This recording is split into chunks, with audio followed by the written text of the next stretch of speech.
Madame, Monsieur, bonsoir et merci d'être sur Télé Africa dans le cadre de cette émission consacrée à l'actualité en lien avec l'élection présidentielle prévue le 12 avril prochain, campagne électorale ouverte, lancée depuis le samedi 29 mars dernier. Les 8 candidats sur le terrain au contact des populations, mais également sur les plateaux des chaînes de radio et de télévision. Et en ce qui concerne les chaînes de télévision, ces 8 candidats ont un grand rendez-vous à partir de ce jeudi sur les plateaux des médias du service public afin de prendre part à cette émission débat organisée par la Haute Autorité de la Communication, la HAC, qui donne donc l'opportunité à tous les débats dans le cadre qui donne l'opportunité à tous les candidats dans le cadre de l'accès équitable aux médias du service public, donc qui leur donne l'opportunité de pouvoir mettre en relief les principales articulations de leur projet de société, aller dans le détail de ces projets de société. Est-ce que ces émissions organisées par la Haute Autorité de la Communication dans les médias de service public et dédiées aux candidats permettent réellement à ces candidats de pouvoir mettre sur la place publique la quintessence même de leurs différents projets de société? Est-ce que ces émissions ont un impact réel sur le collège électoral, sur les Gabonais? Que peut-on retenir de l'histoire de ces débats depuis le retour du multipartisme, de la démocratie au Gabon en 1990? Y a-t-il eu des acteurs politiques qui ont pu tirer profit de ces débats organisés dans le cadre des élections présidentielles au Gabon? Pour faire le point sur cette actualité, je reçois sur le plateau de cette émission présidentielle 2025, on vous dit tout, Fortuné Matiengui, il est docteur en sociologie politique. Monsieur Matiengui, bonsoir. Bonsoir. Je reçois également Jean-Christian Combilan en sa qualité de journaliste principal, mais surtout coordonnateur général, c'est bien ça, du collectif Les Témoins de l'Histoire. C'est bien ça. C'est bien ça. Merci beaucoup à tous les deux d'être autour de la table pour que nous débattions sur cet autre pan de l'actualité qui prévaut au Gabon en rapport avec l'élection présidentielle qui aura lieu le 12 avril prochain. Fortuné Matiengui, alors, les émissions, débats dans les pays de grande démocratie sont des grands moments souvent attendus, non seulement par les professionnels du journalisme, journalistes professionnels, mais aussi par les partis politiques, par les électeurs. Ces émissions débats sont organisées au Gabon depuis 1993. Jamais élection présidentielle n'a été organisée dans notre pays sans qu'il y ait justement des émissions, débats qui permettent aux candidats de venir mettre en relief le contenu de leurs différents projets de société. En tant que sociologue politique, quelle analyse déjà faites-vous par rapport à cet état de fait? Merci, M. Ange Bambou-Snella. Vous avez commencé en parlant, en faisant allusion aux grandes démocraties. La sociologie électorale, lorsqu'elle étudie justement l'impact des débats télévisés sur le comportement électoral, dit ceci, que cet impact est limité. Il y a impact, mais il est limité. Pourquoi? Parce que dans les vieilles démocraties, si vous voulez, les positions idéologiques sont tellement sédimentées, gauche, droite, centre, que l'impact des débats ne saurait vraiment bousculer ces lignes. Si ces lignes doivent être bousculées, c'est du côté des indécis ou de celui qu'on appelle l'électeur rationnel. L'électeur rationnel, c'est celui qui a un vote sur enjeu. Que gagne-t-il à aller voter tel ou tel candidat? Donc c'est un électeur qui se positionne souvent par rapport au projet de société. S'il trouve son compte, il ira voter pour ce projet de société. Et dites-vous bien que cet électeur n'a pas d'assise idéologique. Bien. Revenons dans notre contexte. Dans notre contexte, ce n'est pas toujours le cas, parce que nous n'avons pas encore des idéologies bien sédimentées dans les esprits, donc la gauche, la droite, chez nous, ça ne veut rien dire. À la limite, il y avait dichotomie opposition-majorité à l'époque. Maintenant, tout cela est dilué parce que nous sommes en train de reconstruire notre champ politique. Mais, pour répondre directement à votre question, au Gabon, effectivement, ces débats ont un impact. La société électorale n'a pas encore mesuré le taux. Donc je ne peux pas vous donner un chiffre, mais à travers les réseaux sociaux, nous pouvons lire que certains se déterminent par rapport à ces débats. Il vous souvient quand même depuis 1993 et surtout 2005, 2008, et en montant, il y a des candidats tellement télégéniques, mais qui ont emporté l'adhésion des électeurs. Une enquête avait montré, par exemple, qu'en 1993, écoutez, le candidat d'Ivungi avait été voté surtout par la gente féminine, parce que cette gente le trouvait beau. Pierre Mambundu, avec son projet, avait emporté l'adhésion de plus d'un. Maître Luagonjo Okawe, Anakle Bisselo, je vous parle de ces grands noms qui ont vraiment suscité l'adhésion des populations et donc suscité le vote. Ici, ça a un impact. Je ne saurais vous donner les chiffres, mais il y a un réel impact. On est sur l'impact là. Avant d'approfondir sur l'impact, Jean-Christian Kombela, peut-être essayer d'abord de planter le décor dans ce qu'on peut essayer de voir comme étant un instrument dont se servent les candidats pour pouvoir toucher le maximum d'électeurs possibles. Oui, mais déjà, il faut, M. Pambo, reconnaître que l'élection du président de la République au suffrage universel a fait du Gabon une seule circonscription électorale. Et cette unique circonscription électorale a subi, n'est-ce pas, elle-même l'impact de la télévision. On ne saurait imaginer aujourd'hui une campagne pour l'élection présidentielle sans pour autant que l'on voie des journalistes se précipiter dans le sillage de candidats avec leur caméra sur l'épaule ou avec leur nagra pour essayer, n'est-ce pas, de coller au plus près, n'est-ce pas, les différents candidats et rendre compte de leurs activités, de leur proximité avec les populations et même de leurs différents discours et programmes politiques.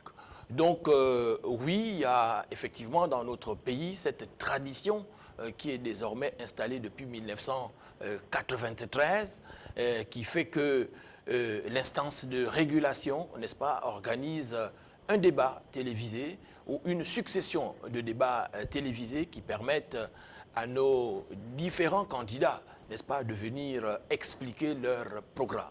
Et ces différents débats ont nécessairement un impact diversement apprécié, n'est-ce pas, sur la suite du processus électoral. Et donc, depuis 1993, ces différents débats ont permis à certains candidats de se révéler au grand jour. Mais est-ce que, pour autant, on doit pouvoir dire que ce sont ces différents débats, n'est-ce pas, auxquels ont pris part les différents candidats, qui ont toujours impacté positivement le résultat rendu public par la Cour constitutionnelle? Ça, c'est une autre question sur laquelle, évidemment, on pourrait revenir tout au long de ces débats. Alors, le principe, évidemment, c'est une émission au cours de laquelle le candidat est interviewé par des journalistes sous forme d'entretien, évidemment, en passant au peigne fin l'essentiel des principales articulations donc contenues dans le projet de société du candidat. L'exercice consiste donc pour le candidat à rendre son projet de société le plus accessible possible à l'électeur, expliquer la vision, les différents choix qui seront opérés. Donc, est-ce que le sociologue que vous êtes peut nous dire si c'est un exercice banal pour un candidat dans un contexte d'élection présidentielle? Cet exercice est très important pour les candidats. Parce que dites-vous bien qu'au Gabon, on a quand même un défaut que nous avons constaté, hein, nous les enseignants et peut-être même vous-même, qu'on ne lit pas assez. Je crois que s'il vous était donné de faire un sondage entre les médias, quels sont les médias les plus consultés? Est-ce que ce sont les médias télévisés ou par exemple la presse écrite. Si vous étiez de faire un sondage, vous verriez que on lit de moins en moins pour s'intéresser à ce qui est télévisuel et ce qui est visuel. Donc, cet exercice ne peut pas être banal, il est même très important. Il permet aux différents candidats de vulgariser leur projet, surtout de se faire connaître parce que certains ne sont pas souvent connus du grand public, mais à travers les débats télévisés, ils se font connaître et peut-être, et même souvent, de toucher la sensibilité de certains électeurs par rapport à leurs propos. Bon, maintenant, est-ce qu'ils vont toucher le maximum? Je ne sais pas. Mais toujours est-il qu'ils vont apprendre à se faire connaître du public. Il y aura toujours un aspect de leur projet expliqué par eux-mêmes qui touchera 1 à 2 personnes. Donc, à ce niveau, on ne peut pas dire que cet exercice n'est pas important. Il est important pour tous les candidats. Et dites-vous bien, par exemple, la presse écrite ou même Internet ne va pas partout au Gabon à la même vitesse, à la même manière. Or, le journal télévisé, par exemple, vous, Télé Africa, vous êtes bien regardé sur le territoire gabonais. Et les candidats qui vont passer ici, dites-vous bien qu'il y aura un impact, bien sûr, hein, à la hauteur de l'explication du projet, à la hauteur aussi de la personnalité. Attention. Parce que enfin, cette élection nous fait découvrir de nouvelles personnalités. En général, ce n'est pas toujours très facile pour elles.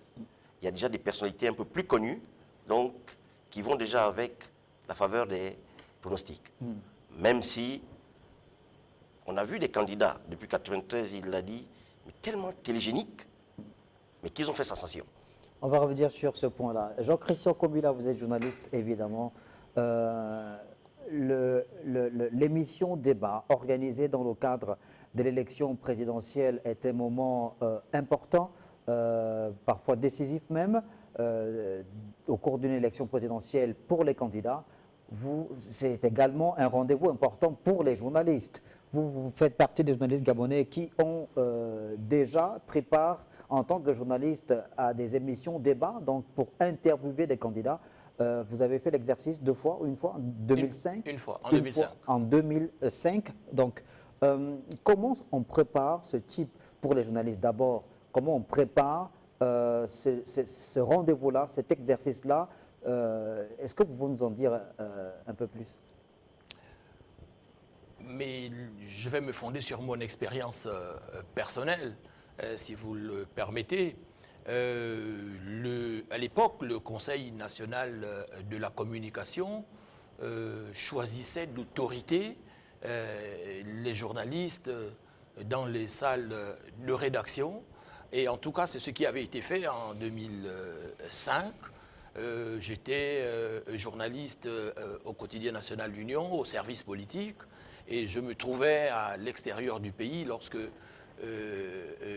derrière le Conseil national de la communication avait rendu public la liste des journalistes retenus, mais je ne faisais pas du tout partie de cette liste-là. Mais le conseil d'administration de l'époque à l'Union avait protesté contre le choix qui avait été effectué au sein de notre rédaction sans l'aval de la direction de la publication et de la rédaction. Alors, ce que vous dites n'est pas du tout anodin, c'est un fait qui mérite justement qu'on s'y attarde un peu. Ça veut dire qu'il y a l'autorité de régulation, à l'époque c'était le CNC, le Conseil national de la communication, devenu aujourd'hui la haute autorité de la communication.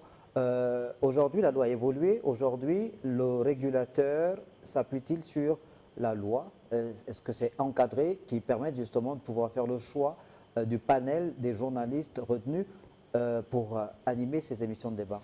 En tout cas, à l'époque, ce que moi, je ne suis pas dans une salle de rédaction aujourd'hui, et donc je ne peux parler que du passé, je ne peux que témoigner de ce qui s'est passé en tant que témoin de l'histoire. Et donc je disais que j'étais dans la salle de rédaction, je faisais partie du service politique et je n'avais pas été retenu d'autorité par la haute autorité de la communication.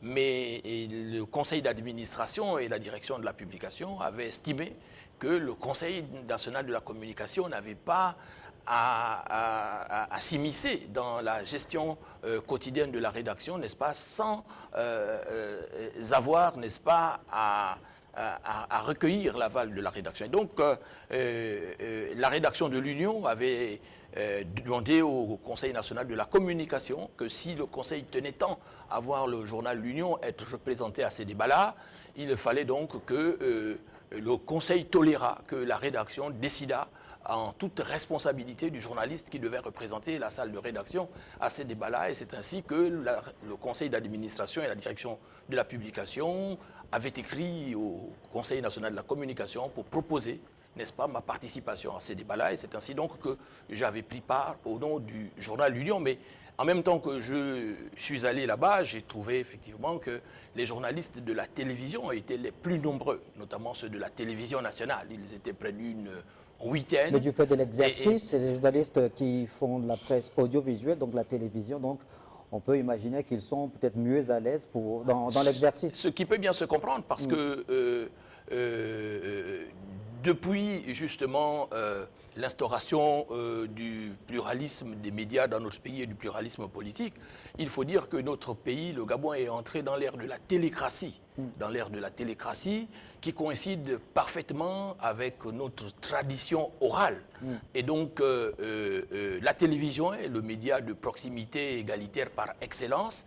Et donc les journalistes de télévision, n'est-ce pas, sont généralement les mieux indiqués à participer à ces débats-là organisés sous l'égide de l'instance de régulation. Et donc, à mon humble avis, je ne vois pas trop d'inconvénients, n'est-ce pas, que les journalistes de télévision, n'est-ce pas, aient inauguré cette ère de télécratie et soient souvent les plus nombreux à être choisis par l'instance de régulation pour figurer parmi ces journalistes-là qui entretiennent les différents candidats sur leurs différents programmes. Alors, vous aviez rappelé ces petits rappels historiques importants, évidemment, qui nous a permis de comprendre comment est-ce qu'un journaliste peut se retrouver sur un plateau de télévision lors d'une émission débat pendant l'élection présidentielle. Je précise évidemment que c'est encadré par la loi. La haute autorité de la communication se fonde sur des dispositions réglementaires qui lui permettent, elle, de pouvoir saisir les médias du service public qui, eux, désignent en toute autorité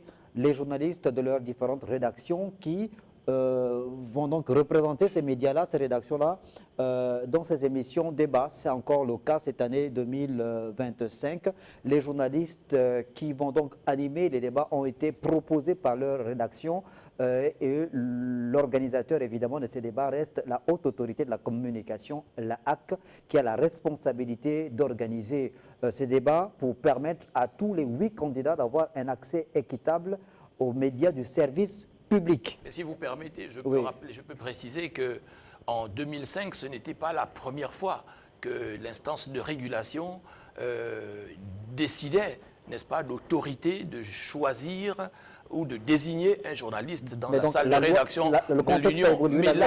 Mais là aussi, donc, l'instance de régulation l'avait fait en 1998 et ça avait engendré, n'est-ce pas, quelques tensions relatives entre la rédaction de l'Union et l'instance de régulation. Mais je pense qu'aujourd'hui, n'est-ce pas, les nouvelles autorités de l'instance de régulation consultent parfaitement les différents responsables de rédaction pour obtenir que celle-ci désigne, n'est-ce pas, les journalistes qui vont représenter les diverses salles de rédaction à ces débats-là. Exactement, puisque l'exigence finalement pour les Fortuné Matingui, vous le sociologue politique, l'exigence des médias, évidemment, c'est qu'ils gardent leur indépendance dans l'exercice. C'est bien ça? Effectivement, il faut bien que les médias gardent leur indépendance, leur identité surtout, mais encore que ces médias doivent avoir un contenu objectif. C'est-à-dire que quand ils viennent, d'abord ils représentent leurs médias. C'est une petite concurrence qui ne dit pas toujours son nom en journaliste. Donc il faut représenter hautement son média à travers les questions qui seront posées, questions pertinentes, réponses pertinentes. Et il y a quand même entre ces journalistes cette sorte de petite concurrence qui ne dit pas son nom. À la question la plus intelligente, on applaudirait le plus. Donc vous comprenez qu'il est très important que cette démocratisation dans le choix des journalistes soit importante. Vous l'avez rappelé, il y a une norme, je crois que ça a évolué. Même nous qui regardons à distance le CNC, qui a évolué vers la HAC, il y a quand même une démocratisation. Ça a évolué. Et le panel, vous l'avez dit, vous l'avez rappelé tout à l'heure, est déjà un peu plus démocratique. Quand 1993, il est déjà un peu plus démocratique. Donc, il y a vraiment évolution et surtout le contenu des émissions.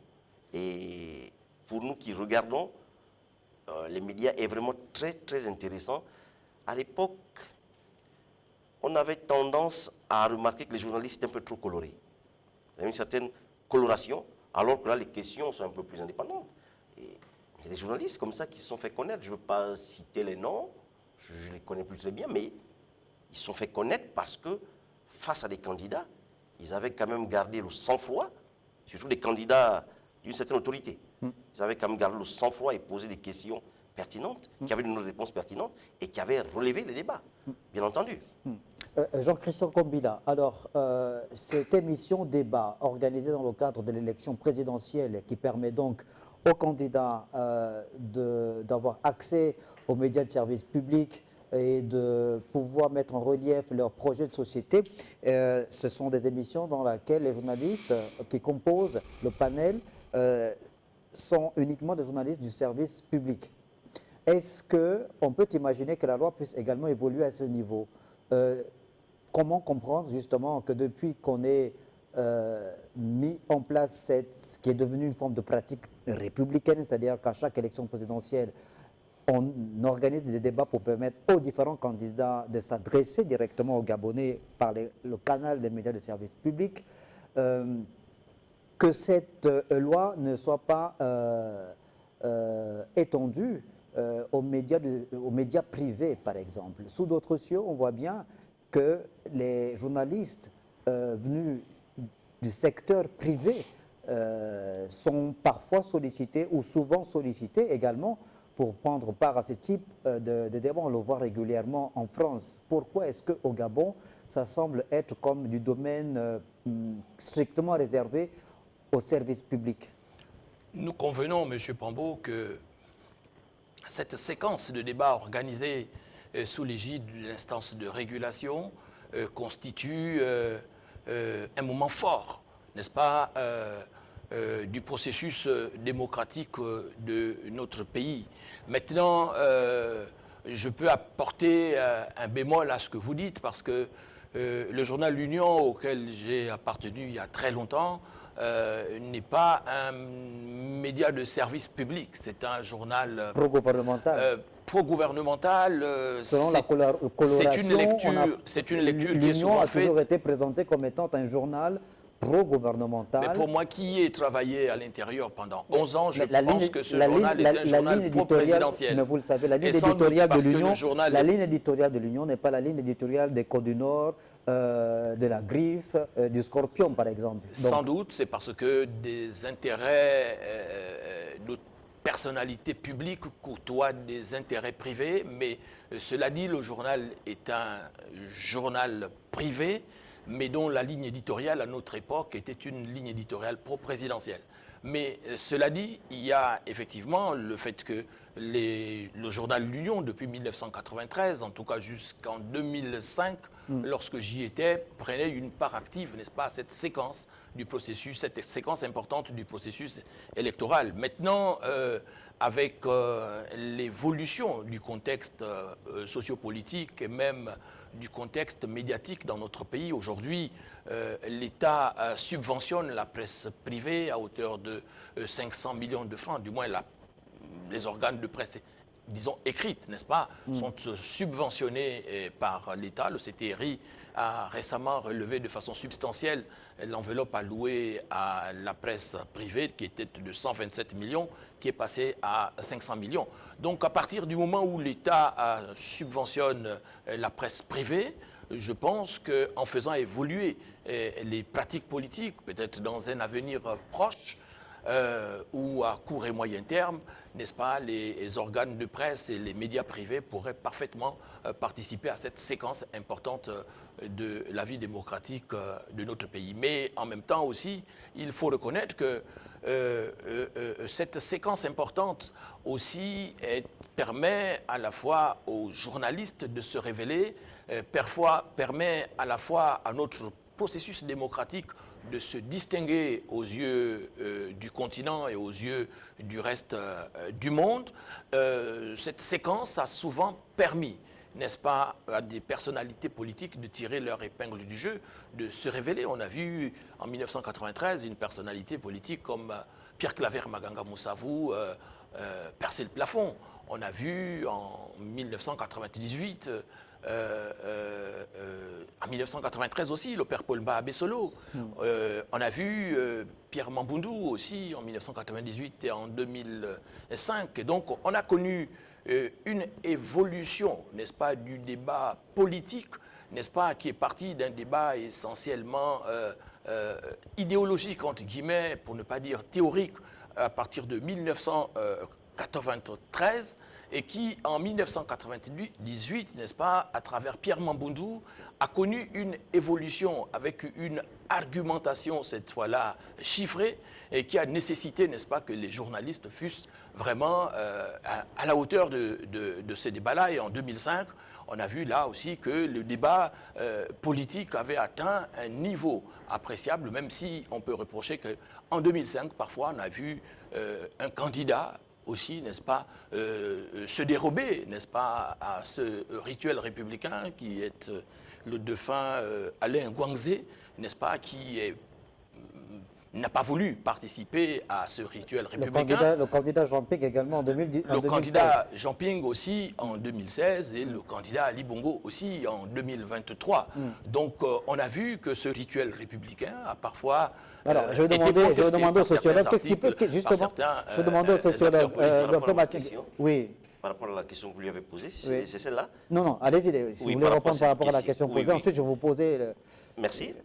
Donc, par rapport à cette question, j'y vois quand même une limite que le panel des journalistes du privé ne se retrouve pas pris par les émissions de la HAC, mais vraiment pour gonfler le personnel journalistique. Alors, est-ce que l'exigence, c'est du fait de caractère, je veux dire, parler de l'étoffe, non, du caractère pléthorique plutôt, ou plutôt de la qualité? Est-ce que c'est un problème de nombre ou un problème de qualité?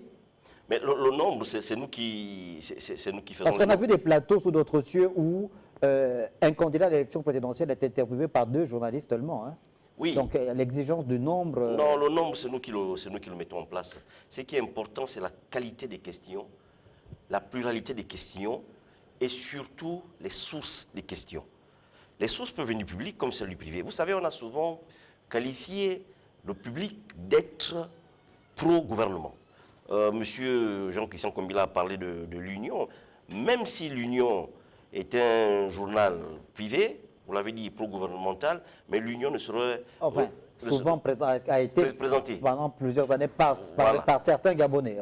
Aucune étude n'a été faite de façon scientifique, peut-être à cause du contenu éditorial. La ligne éditoriale, c'est le même cas pour Télé Africa. Mais l'Union... Voilà, donc Télé Africa est une chaîne de télévision privée, mais dont la ligne éditoriale est clairement élaborée. Et tous les Gabonais, pendant plusieurs années, ont bien vu que cette chaîne de télévision privée-là était un média pro-gouvernemental, vous considérez comme étant un féodé au pouvoir. Mais de toute façon, la ligne éditoriale le dit. Hein. La ligne éditoriale, on le voit, le dit clairement. Il n'y a pas de souci à ce niveau.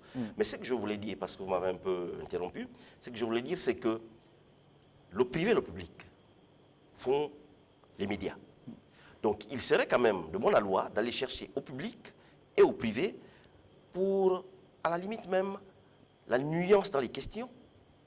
Parce que entre le privé et le public, il y a quand même aussi une certaine ligne éditoriale, du privé et du public, j'entends bien.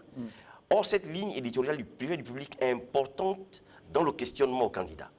Parce que, vous voyez, dans la démocratisation des questions, il est important que ceux-là soient allés chercher,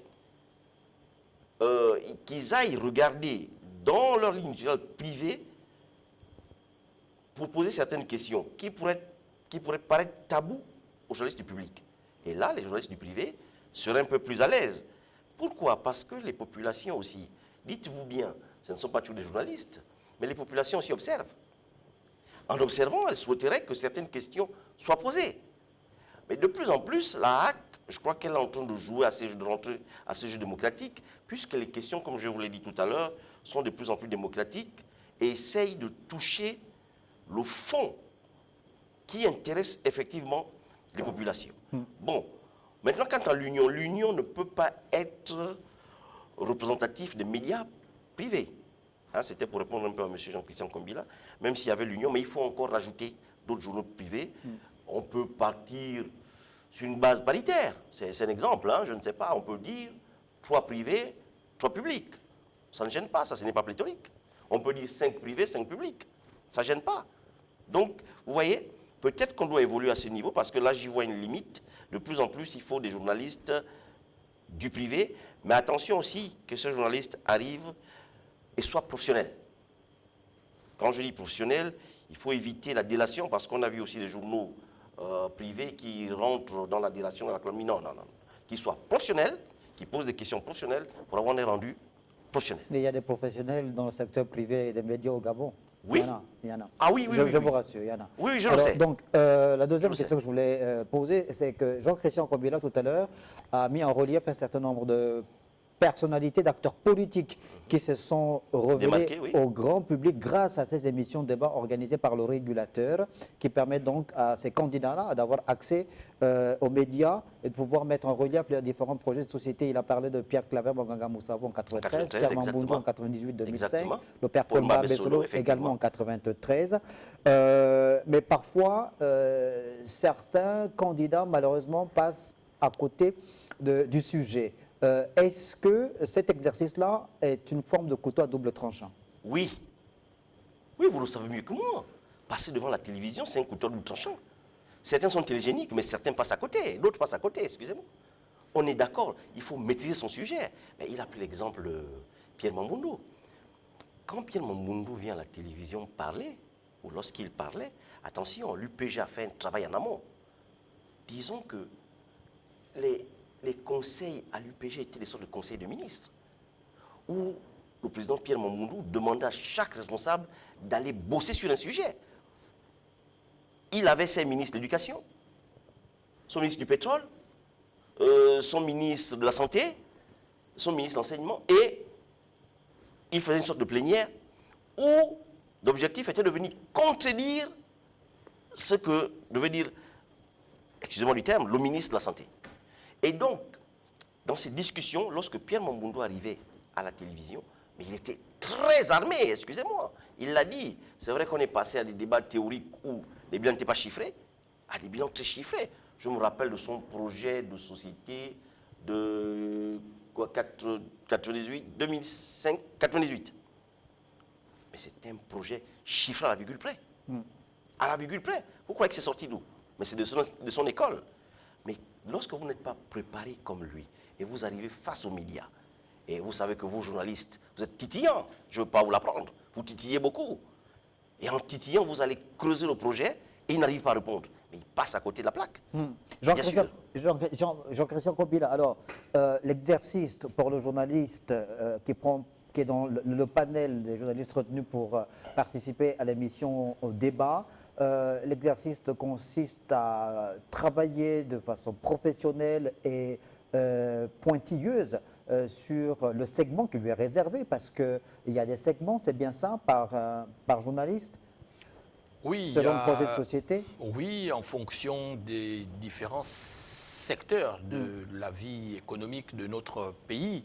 Et donc, les différents projets de société étant eux-mêmes segmentés secteur par secteur, les journalistes qui sont retenus à cette séquence-là, justement, sont plus ou moins spécialisés.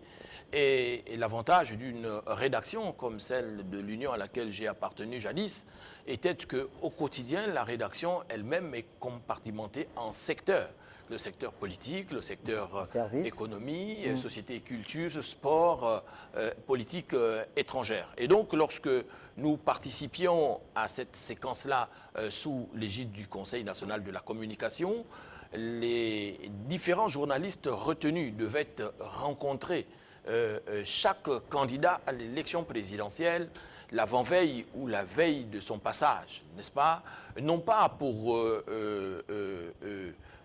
donner le questionnaire au candidat, mais pour pouvoir à la fois le rassurer que le débat qui devait avoir lieu devait être essentiellement un devoir de pédagogie répétitive pour pouvoir expliquer aux Gabonais le projet de société qu'ils avaient conçu avec leurs différentes équipes. Et puis, ça permettait de créer des conditions pacifiques du débat. Et donc, tous les candidats, sans exclusive, étaient rencontrés, n'est-ce pas, par le panel l'avant-veille ou la veille, non pas pour fumer le calumet de la paix, mais pour créer les conditions d'un débat civilisé et républicain. Et donc, ça, c'était une très bonne occurrence.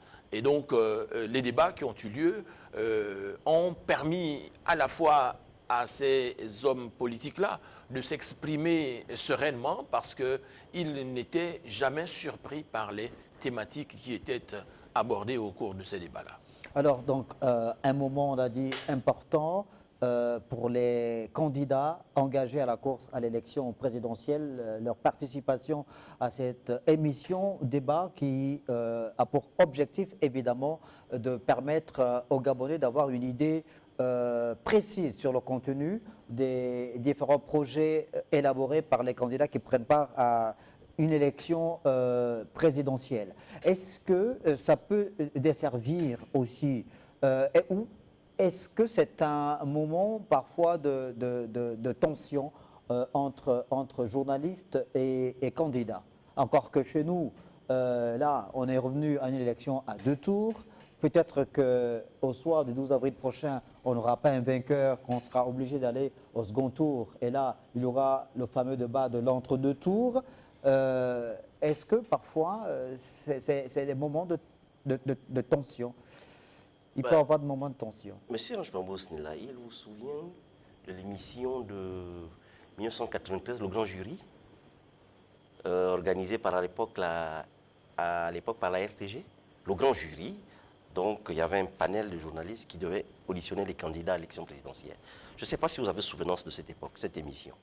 1993? Oui. Des souvenirs vagues, mais je me rappelle quand même du passage de Pierre Claver, Mangaga Moussa. Voilà, n'est-ce pas? Oui. Je ne veux pas citer les noms, vous connaissez vos confrères et peut-être vos grands frères aussi. Mais il y en a qui n'étaient pas du tout appréciés par les candidats et même par la population. À la limite, on trouvait ils sortaient même de leur cadre de journalistes pour être, excusez-moi du terme, un peu impertinents. Il y a eu des tensions. Bon, je ne vais pas citer les noms, hein, je ne suis pas là pour citer les noms, mais si vous avez en souvenance l'émission de 1993, Le Grand Jury, vous avez toute votre réponse. Regardez, revisionnez, refaites le film, vous verrez. Je ne vais pas citer le nom de certains journalistes, mais il y en a, je crois, qui avaient été pris à partie dans les quartiers. Vous savez qu'on revenait à notre processus démocratique et l'opposition était chaleureuse. On voulait, mais il y a des journalistes aux sorties des émissions qui ont été pris à partie dans les quartiers. Bon, c'est vous dire effectivement que ce sont des émissions qui, si elles ne sont pas bien cadrées et recadrées, peuvent entraîner des tensions. Un journaliste qui est face à un candidat a un devoir de courtoisie. C'est la même manière pour le candidat face à un journaliste, il a un devoir de courtoisie. Il a dit, c'est un exercice pédagogique. C'est pour que les populations sachent de quoi il s'agit par rapport à un projet. Donc, plus il y a des questions pédagogiques, autant pour moi, plus il y aura des réponses pédagogiques. Mais si on sort de ce cadre, on va friser l'impertinence d'un côté comme d'un autre. Oui, ça peut créer des tensions. Ouais, l'exercice peut paraître évidemment à la pratique très complexe, Jean-Christophe Kombila, puisque le journaliste, en tant que témoin de l'histoire, historien du temps présent, parce qu'il écrit justement cette histoire au quotidien, peut parfois interroger l'histoire, regarder dans le rétroviseur, mettre en parallèle certains faits, des éléments de comparaison justement, pour essayer de faire ressortir les contradictions d'un candidat sur un point précis. Est-ce que c'est de l'impertinence ou de la pertinence? Quand on parle de pédagogie, est-ce qu'on doit s'interdire en tant que journaliste dans cet exercice-là de pouvoir justement aller sur ce chemin-là? Donc, je pense que ce que nous devrions mettre en relief ici, c'est le processus évolutif, n'est-ce pas, de cette séquence de notre démocratie. Des tensions éphémères sur un plateau de télévision, il y en a partout dans le monde, entre adversaires politiques qui se retrouvent en duel au cours d'un débat ou entre un candidat et un journaliste. Mais c'est justement pour cela que l'instance de régulation, autrefois, initiait ces rencontres préparatoires, n'est-ce pas, entre le panel de journalistes retenus et les différents candidats. Et donc, je me souviens, lorsque j'ai pris part à ces débats-là, que j'ai pu assister à, non pas des échanges vifs, mais parfois des reproches que pouvaient nous faire certains candidats à l'élection présidentielle, nous récriminant de n'être pas venus les voir souvent au quotidien, tout au long du mandat présidentiel, et de ne revenir comme cela que en rapport avec cette séquence-là. Et donc, mais en même temps, eux briguant les suffrages des Gabonais, n'est-ce pas, la magistrature suprême, ils savaient qu'ils ambitionnaient de gérer, n'est-ce pas, toutes les situations complexes et moins complexes. Donc, ces tensions sont à relativiser. Mais aussi, ce que nous devons mettre en relief par rapport à ces séquences démocratiques-là, c'est l'évolution à la fois des mentalités. Les débats, pour reprendre une expression chère au père Paul Mba Bessolo, étaient plutôt conviviaux. Ils étaient conviviaux parce que vous voyez bien que cette séquence de notre démocratie diffère de ce qui se passe en France, précisément, où il y a des débats contradictoires entre les candidats, même avant l'élection présidentielle, pendant et même après. Est-ce que c'est une faiblesse de notre démocratie, justement sur le plan de la communication, ne pas permettre à ce qu'il y ait ces débats projet contre projet? Parce que de plus en plus de téléspectateurs, des Gabonais, demandent à ce qu'il y ait ces débats contradictoires entre candidats, pas entre porte-parole ou représentants des candidats. Maintenant, M. Pambo, sur cette question, si vous permettez, rapidement, oui. C'est une lecture que l'on peut faire. C'est une lecture que l'on peut faire, mais notre pays est dans un processus de démocratisation. En France, précisément, ça s'est fait comme ça, c'est vrai, à partir de la première élection organisée sous la Ve République. Mais je ne doute pas un seul instant qu'après les débats essentiellement théoriques que l'on a eu au cours de cette séquence de débats présidentiels, nous sommes arrivés à des débats argumentés et nous allons vers des débats plutôt pragmatiques. Donc, les débats présidentiels vont épouser, de mon point de vue, cette nouvelle donne-là, où la théorie pour la théorie, n'est-ce pas, est dépassée, mais la politique utile, pragmatique, c'est plutôt vers cette orientation, n'est-ce pas, que la Ve République gabonaise naissante est en train de nous amener. Nous aurons l'occasion de l'observer, n'est-ce pas, tout au long de cette campagne, avec les discours des candidats, aussi bien pendant les meetings que lors de cette séquence de notre système démocratique. Je regrette fortement qu'il n'y ait pas une dose d'idéologie qui dessinent les projets et qui font projet contre projet. Les projets politiques ont d'abord pour sous-bassement une idéologie. Il y a des idéologies politiques qui existent à travers le monde. Il y a même un socialisme africain. Je ne suis pas contre le pragmatisme, au contraire. Il faut qu'on soit, surtout que notre Gabon a besoin de pragmatisme, parce que l'errance sociale dans laquelle nous avons été, l'injustice sociale dans laquelle nous avons été, commande qu'on soit pragmatique pour que les populations voient ce que les candidats veulent faire, proposent. Mais je trouve une limite, une grosse limite à ceux qu'on mette de côté l'idéologie politique. Pourquoi? Regardez ce qui se passe à travers certains candidats, à travers certains problèmes des réseaux sociaux. le tribalisme, qui est une idéologie qui divise la nation. Mais il faut une idéologie pour lutter contre une autre idéologie. Si on laisse de côté les idéologies politiques, mais quelle est l'idéologie qui va lutter contre le tribalisme? Mais au tribalisme, on peut opposer la social-démocratie, qui est inclusive. Au tribalisme, on peut opposer le libéralisme, qui est inclusif. Au tribalisme, on peut opposer le socialisme, qui est inclusif. C'est pourquoi je dis, je ne suis pas contre ces projets pragmatiques, les Gabonais en ont besoin. Mais il faut une dose d'idéologie. Et tout de suite, quand des idéologies aussi dangereuses, pernicieuses, qui remettent en cause le vivre ensemble, apparaissent, tout de suite on oppose, par exemple, la social-démocratie. Et tout de suite on ruine, mais vraiment, ce raisonnement essentialiste qui consiste à diviser des populations qui ont vécu ensemble depuis longtemps. Je ne vais pas citer les noms. Je n'aime pas citer les noms sur les plateaux. Vous-même, vous savez ce qui s'est passé à Port-Gentil.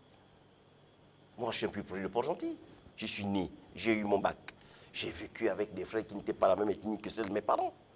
Nous n'avons pas eu de problème. Mais même si on fait une géopolitique, il y a une géopolitique raisonnée, mais le Gabon n'est pas le seul pays à faire la géopolitique. La Belgique fait la géopolitique. La France, sous le gouvernement Juppé, a fait la géopolitique. Mais ce ne sont pas des choses qui ressortent. D'où l'importance évidemment de l'organisation de ces différents plateaux dans les médias en général, notamment les médias de service public, pour ce qui est du passage de ces candidats dans ces médias pour mettre en relief les points saillants de leurs différents projets de société, évidemment. Qui devraient s'appuyer sur une base, un substrat idéologique. Mais on n'est pas obligé de le dire comme ça, Oui. mais on sait que quand vous parlez de laïcité, par exemple de complémentarité entre l'État et l'administration, la laïcité, on va rendre visite aux musulmans, on va prier chez les chrétiens, on accepte les religions locales comme le Bouiti, on est dans la social-démocratie. Même si ce n'est pas dit comme ça, mais c'est ça. Jean-Christian Kombila, alors donc il y a une part de responsabilité, une responsabilité partagée entre les principaux acteurs engagés, présents dans ce moment fort de l'histoire de notre pays à chaque séquence relative à l'organisation de l'élection présidentielle, dans cet aspect lié à l'organisation de ces émissions de débat, l'autorité de régulation qu'est la haute autorité de la communication, évidemment, met en place les mécanismes qui permettent à ce que et les médias et les acteurs politiques, donc et les candidats, soient comme astreints à pouvoir respecter un ensemble d'éléments, notamment pour ce qui est du code de bonne conduite.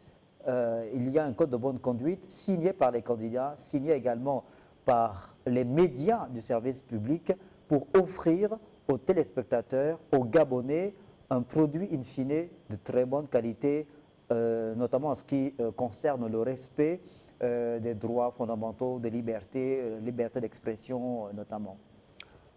Oui, M. Bambou, avant de revenir à votre question, je voulais dire un mot à la suite du docteur Matiegui. Oui, la question qu'il pose est pertinente. Oui, on a tous suivi ce débat enflammé qui est venu de l'Ogooué-Maritime à l'approche de l'élection autour de l'autochtonie et de la non-autochtonie. Mais on a suivi aussi tout ce que cela a suscité comme débat contradictoire entre groupes universitaires intervenant de façon anonyme et puis d'autres universitaires qui, eux, ont évoqué la question de façon ouverte. Et donc là, de façon générale, M. Matiegui, vous conviendrez avec moi que même à travers le monde, dans les grandes démocraties, notamment en France, les clivages idéologiques aujourd'hui ne sont presque plus d'actualité. Les problématiques que doivent résoudre les candidats à l'élection présidentielle sont pratiquement les mêmes, que l'on soit de gauche, que l'on soit de droite, d'extrême gauche ou du centre. Donc, à ce niveau-là, sur la question du chômage, par exemple, les solutions qui sont proposées par les uns comme par les autres ne distinguent pas profondément et fondamentalement les différentes idéologies. Maintenant, sur la question de la norme, oui, il est important que le débat démocratique soit civilisé. Et donc, en cette période particulière, n'est-ce pas, de la vie de notre pays, nous avons besoin justement que sur les plateaux de télévision, les débats soient de bonne tenue. Mais la démocratie, le docteur Mategui pourrait me contredire là aussi, c'est confrontation des idées. La démocratie, c'est affrontement des projets, c'est expression, n'est-ce pas, de sa foi dans les projets de façon passionnée. Et donc, de ce point de vue-là, il sera toujours difficile dans un pays qui garantit la liberté d'expression, n'est-ce pas, difficile de limiter, n'est-ce pas, les passions, mais dans tous les cas, ce qui est essentiel, c'est la construction de notre démocratie, c'est la construction de notre pays. Et de ce point de vue-là, oui, l'autorité de régulation a tout à fait raison de normer le débat. Un dernier tour de table avant de mettre un terme à cette émission. Ce sera également votre conclusion, Fortuné Matiégui. Bon, déjà, Oui, pour bien conclure cette émission, on discute. Bon, il y a des choses intéressantes qui se disent. Non, je veux un peu rebondir sur ce que M. Christian Kombila a dit. Non, il ne faut pas croire. Les idéologies ne sont pas dissoutes. Non, c'est certaines personnes qui veulent les dissoudre. Non, elles sont là. Dans les grandes démocraties, elles sont vivantes. Sur la question du chômage, vous ne pourrez pas faire entendre, par exemple, pour prendre le cas de la France, le groupe LFI et les LR. Ce n'est pas la même chose. C'est le même point, le chômage, mais ils ont des solutions différentes. L'approche n'est pas la même. L'approche n'est pas la même. Et l'approche, elle est justement idéologique. Quand LFI vous dit, par exemple, qu'il faut aller taxer les plus riches, d'accord, LR, les libéraux, on va taxer le travail, c'est deux points de vue totalement opposés, mais qui sont idéologiques. Non, les idéologies ne sommeillent pas. Certaines personnes veulent les faire sommeiller, je ne sais pas pourquoi, mais ce sont des raccourcis qu'on prend. Je ne comprends pas aussi pourquoi. Tout projet contre projet, on est d'accord. Projet contre projet, il y a d'abord un sous-aspect logique. Ne pas le dire, c'est une chose. Mais lorsque vous faites votre projet, on peut le ressentir à travers certaines notions et à travers certaines réponses. On sent, même si on ne le dit pas tout de suite, mais il est libéral, il est social-démocrate, il est. C'est important. Mais une fois que vous accédez au pouvoir, comment vous mettez en place votre politique si on n'a pas une base idéologique? Construire la route, et quand vous avez fini de construire la route, qu'est-ce que vous faites? Construire l'hôpital, et quand vous avez fini, qu'est-ce que vous faites? C'est pourquoi la base idéologique est très importante. Et moi, j'invite les penseurs dans nos écuries politiques à revenir sur des offres idéologiques. D'abord, doctrinales, après on passe au projet. Vous voyez, 3 étapes. L'idéologie, la doctrine, le projet. Il n'y a pas de problème. Au projet, on est très pragmatique, je suis d'accord avec vous. Mais il y a toujours ce soubassement idéologique et doctrinal avant. Merci, Fortuné Matiégui. C'était votre conclusion. Jean-Christian Kombila, en guise de conclusion. Pour tout partisan de la liberté d'expression et pour qui connaît d'où vient notre pays après la dérobade, n'est-ce pas, que l'on a pu observer parfois chez certains candidats à l'élection présidentielle, n'est-ce pas, face à ce rituel républicain qu'est le débat organisé sous l'égide de l'instance de régulation. Ces débats sont de bon augure.